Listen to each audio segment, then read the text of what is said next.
ఆదిత్యనాథ్. ఉత్తరప్రదేశ్ ముఖ్యమంత్రి యోగి ఆదిత్యనాథ్ గారు మొదటిసారిగా ఎంపీగా ప్రమాణ స్వీకారం చేసినప్పుడు సంస్కృతంలో చేశారు. ఆ వీడియో ఒకసారి చూడండి.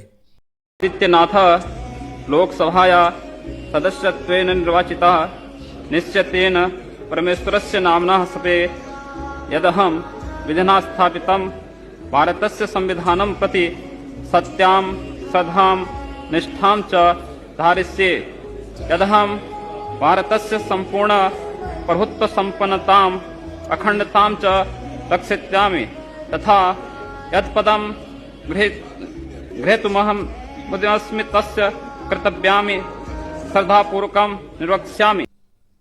లోక్సభ సభ్యుడిగా ఎన్నికైన యోగి ఆదిత్యనాథ్ అనే నేను ఆ పరమేశ్వరుని పేరు మీద ప్రమాణం చేస్తున్నాను.